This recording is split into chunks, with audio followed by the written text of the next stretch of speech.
책임지지 않는 권력을 책임지게 만드는 선거. 홍종학 전 국회의원 중소벤처부 장관.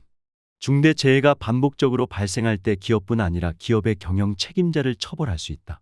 주요국 중 최고 수준인 산업재해를 줄이기 위해 만들어진 법이다. 그런데 중대재해는 산업에서만 발생하지 않는다. 경찰이나 검찰의 수사를 받다가 사망한 피해자가 보도된 것만 따져도 매년 수십 명에 달하는 지경이다. 그런데 검찰이나 경찰 조직 또는 검찰총장이나 경찰청장에게 책임을 물은 사례는 없었다. 인권 유린이 이루어져도 책임지지 않으니 피의자 인권의 개선은 더디기만 하다.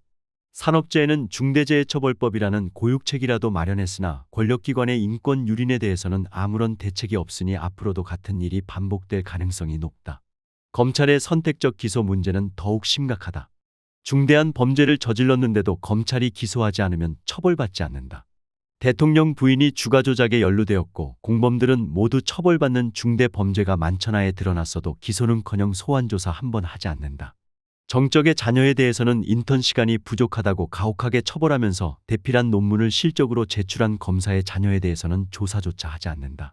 인턴 시간 부족한 것이 범죄라면 법무연수원 시절 누구나 의무적으로 해야 하는 법무법인 인턴 시간을 지키지 않은 대부분의 판사와 검사들도 옷을 벗어야 한다.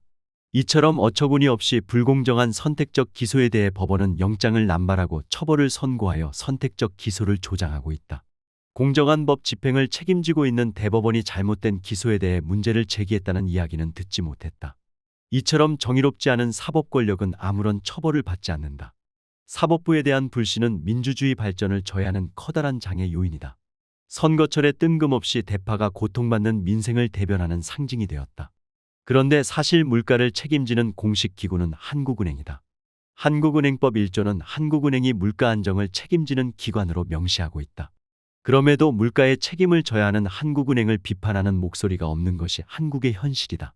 최고의 경제 권력을 휘두르지만 놀랍게도 책임을 지지 않는 기구가 되었다. 한국은행장이 정부의 눈치나 보면서 정부의 회의에 불려나가 장식품 노릇을 하거나 서민경제보다는 증권시장이나 부동산 시장의 부침을 중시하는 것이 이상하게 보이지 않는다. 정치권도 언론도 한국은행은 아예 비판 대상에서 제외하고 있으니 서민경제를 위한 통화정책은 앞으로도 기대하기 어려울 것이다. 저출산 대책으로 지금까지 300조 원 이상의 예산이 투입되었다고 한다. 그러나 저출산은 시간이 갈수록 악화되고 있다. 문제를 해결하기 위해 막대한 예산을 투입했는데 오히려 문제가 악화되고 있다면 그 예산을 집행한 기획재정부에게 책임을 물어야 한다. 기획재정부는 내년에도 또 저출산 예산을 제출할 터인데 그 예산이 지금까지 낭비한 300조 원과 다를지 의문이다. 수십 년간 낭비적인 예산을 똑같은 방식으로 편성하고 집행해 왔다는 것인데 그 조직을 그대로 내버려 두고 개선을 바란다는 것은 그야말로 연못구어라 할 수 있다.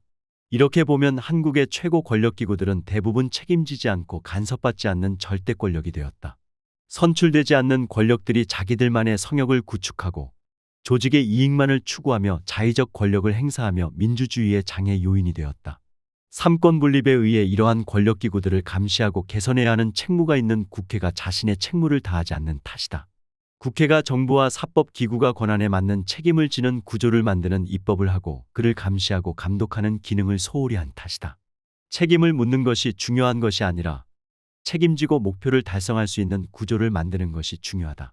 예를 들어 기재부에게 저출산을 해결하는 임무를 부여하고 매년 성과를 감독한다면 기재부는 지금까지와는 다른 방식으로 예산을 집행할 것이다. 그래야 국가 소멸 위기를 해결할 수 있다.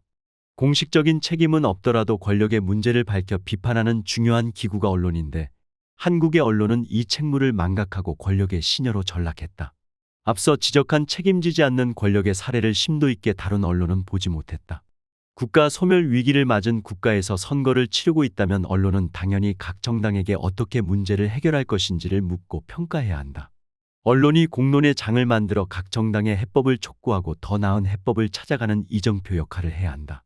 그러나 언론은 국가 위기를 해결할 정책을 논의하기보다는 스포츠 경기 중계하듯 예능 프로그램 진행하듯 각 정당의 태도나 비위 문제를 편파적으로 다루고 있다. 모두 수익성만 쫓아다니는 황색 언론화되어 존망의 위기를 맞은 국가의 선거에서 정책 논의가 실종되는 사태를 초래했다. 언론 역시 책임지지 않는 권력으로 전락한 결과다. 이대로 국가가 무너지면 언론의 책임이 크다. 정치 권력과 경제 권력의 비위 맞추기에 급급한 언론이 국민의 눈과 귀를 가린 탓이 가장 크다. 새로운 언론이 필요한 이유이고 신생 언론들은 기성 언론의 패습을 답습하지 않고 있는지 성찰해야 한다. 한국은 국가적 위기를 맞고 있다. 저출산으로 국가가 빠르게 소멸 국면에 들어서게 되면서 경제 몰락의 가능성이 높아지고 있다. 과도한 수도권 집중으로 지방은 공동화되고 있으며 양극화에 따른 경제력 집중으로 중소기업과 자영업, 서민 경제는 파탄 지경에 이르게 될 것이다. 이 중요한 시기에 맞은 선거에서 우리는 좀 더 국가적 과제들에 대한 논의에 집중할 필요가 있다. 선거는 민주주의의 꽃이라고 한다. 선출된 정치인을 통해 선출되지 않은 무소불위의 권력을 국민의 통제 하에 둘 수 있는 유일한 수단이 선거이다. 불행하게도 이미 본분을 망각한 정치권과 언론으로 인해 제대로 된 선거를 치르기는 어렵게 되었다. 깨어있는 시민들의 행동이 필요할 때다. 국가 위기 앞에서 권력에만 혈안이 된 정치를 단죄해야 한다. 국민을 위해 사용하라고 부여한 권한을 자신의 권력을 위해 사용한 세력을 심판해야 한다. 책임지지 않는 권력 기구를 제대로 재편할 수 있는 정치인을 뽑아야 한다. 입법, 사법, 행정의 국가 기구에게 그 권한에 맞는 책임을 지우기 전에는 국가 위기를 해결할 수 없음을 인식해야 한다. 선거가 끝난 이후에도 끊임없이 권력 기구에 대해 책임질 것을 요구해야 한다.